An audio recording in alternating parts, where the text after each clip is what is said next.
Despite the efforts and hours spent, I have compiled 8 deleted scenes for you that could not find a place for themselves in Marvel movies. The biggest reasons why they are considered worthy of this bitter ending are budget and time limitations, or they are accepted as if it never happened, so as not to distract the audience. When it comes to Marvel Studios, of course, with the support provided by Disney, budget ceases to be a problem, and the biggest factor that superheroes are exposed to is a shortage of time. Because they are trying to reflect a very wide universe in a short time, no matter how high quality the scenes are, some of them are overlooked. Here are 8 deleted scenes from Marvel movies. This deleted scene from the movie Black Panther. He delves deeper into the relationship between T'Challa and T'Chaka. We also hear more about how T'Challa got the title of Black Panther and how he opened Wakanda to the world. These were things that were never fully explained in the film. There is also a discussion about how T'Challa will inherit the Black Panther mantle before he becomes king, what T'Chaka is doing in Oakland. Of course, this scene comes after T'Challa communicates with his father for the first time. However, the directors decided to cut it from the film on the grounds that it extended the duration of the film. This scene shows Iron Man defeating Thanos from the past, as well as his death on the battlefield and the Avengers team paying homage to him. In this scene, which is quite emotional, a Gamora surprise attracts our attention. Everyone is focused on Iron Man and kneels in front of him with respect, while Gamora walks away looking at them. We don't know if the Gamora in question is likely to be the Gamora from the past, because with the snap of Tony Stark's finger, the entire team from the past has returned to where it came from, or has disappeared. But Gamora was not shown to have disappeared, which means it could be him. Joe Russo, one of the directors of the film, also stated in a question posed to him about Gamora that they had done everything they needed to do for the Endgame special in this regard, and the answer to this question would probably be in the Guardians of the Galaxy 3 movie. Also, during the Russo brothers commercial for Endgame, they joked that they had not yet decided whether Gamora was dead or not.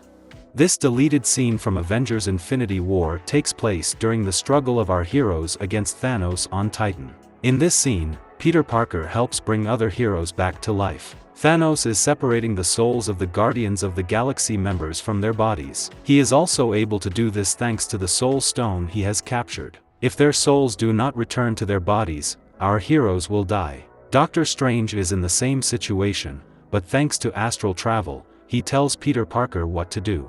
Spider-Man saves Mantis, then Peter Quill, Drax, and Nebula decapitate and reunite them as well. Doctor Strange thinks Mantis can solve this, but he doesn't know exactly what he's supposed to do.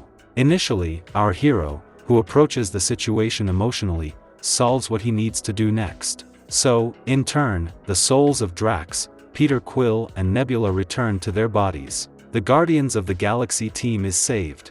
It must have been decided that all this happened to make the battle scene on Titan in Avengers Infinity War more complicated, so the scene was not used in the released version of the film. This state of the scene looks quite strange, since very few of the visual effects have been completed. However, thanks to this unfinished scene, we also see how big a role visual effects play throughout the film. Otherwise, it would have been impossible to transfer these heroes to the white screen. Scarlet Witch's mind control over Bruce Banner caused the Hulk to go on a rampage in Age of Ultron.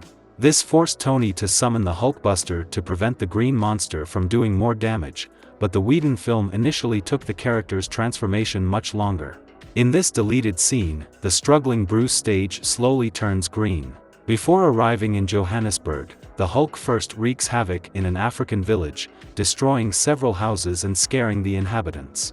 The scene was ultimately cut because Hulk and Tony's battle to unleash the Hulkbuster was long enough on its own. In any case, the destruction in the city essentially realized what this piece was trying to convey.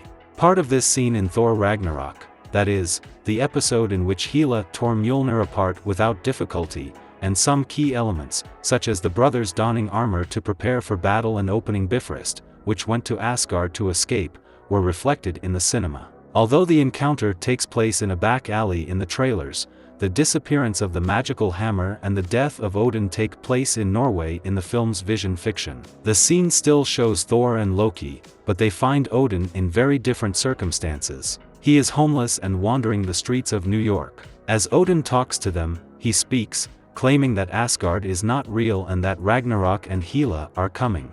He then transfers his powers to Thor and makes him king. And then, as if the whole scene wasn't heartbreaking enough, Hela appears. Hela confronts her father and asks for accountability and kills Odin by stabbing him in the chest. Then, as a good measure, he manages to destroy Mjolnir while Loki and Thor escape.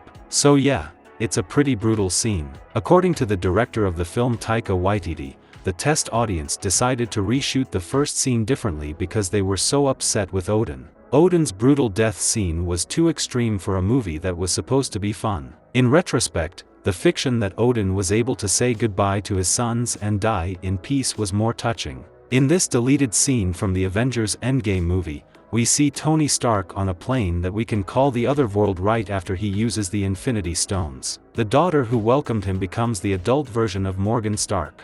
She tells his father that thanks to his sacrifice, everyone is fine. She then says that she is proud of his. It seems that the fact that his daughter is happy is enough for Tony Stark. The duo then hug each other and say, "I love you." Iron Man repeats the much-loved line in the movie here too. The scene between Tony Stark and his daughter Morgan is reminiscent of the moments between Thanos and Gamora in Avengers Infinity War. It is obvious that the directors created such a scene by taking the previous scene as an example, but the scene of Iron Man and Morgan is not as successful as that of Thanos and Gamora. Moreover, after the emotional death scene of Iron Man, it does not fit into the progression of the film. It is not surprising that he was removed from the film for this reason. At the beginning of Avengers Infinity War, the Hulk refused to show up after getting his ass kicked by Thanos, and Bruce Banner had to make up for it by wearing Tony's Hulkbuster armor. In a deleted scene from the film, Banner argues with the Hulk while inside the Hulkbuster suit, just like we saw in the movie, but with a big difference. In the final edit, Hulk refuses to help, forcing Banner to fight Cull Obsidian alone in Wakanda, while the deleted scene shows Banner telling Hulk, "I have an idea." It includes the saying, Bruce, springing from his armor and turning to green. And then he joins forces with other heroes in a pitched battle, and this scene involving the Hulk, part of the original trailer for the film, is experienced scene by scene. It leads to anger and confusion among fans when the scene does not appear decently in the actual movie. Another key scene that was deleted was when the Hulk joined the other heroes moments before Thanos' arrival. When Falcon and Black Widow mention the lullaby as a way to return the Hulk to Bruce, the Green Giant responds with Bruce's normal voice, indicating that he has already transformed into Professor Hulk. This scene would lead to the on-screen origin of the character Professor Hulk, whom we would later see in Endgame, combining the Hulk's size and strength with Banner's personality and decency. However, it seems that the change was much more instantaneous and was erased due to the fact that Bruce was not given a very satisfactory explanation as to why he could suddenly control the Hulk's body. Perhaps that's why the producers decided to remove the scene from the film and leave the introduction of Professor Hulk for the next film. Of course, this decision left many Hulk fans disappointed. In this scene, which is considered as an alternative to the opening, we see Bruce Banner on the summit of the snowy mountains. Now wanting to put an end to this situation, Bruce is reminded by the Hulk that the ropes are not in his own hands. Considering that the target audience of the film is the youth, or rather children, it is possible that it was decided that this scene would be heavy. Another feature of this scene is the reference to the movie The Avenger. This scene was depicted when Natasha was trying to convince Bruce to join the team, and it is also depicted in the scene that you see on the screen now. You know, that scene where all the Avengers are talking to each other. Anyway, I hope you enjoyed the video. If you like the video, don't forget to like, subscribe to my channel and turn on notifications. Until the next video, take care, goodbye.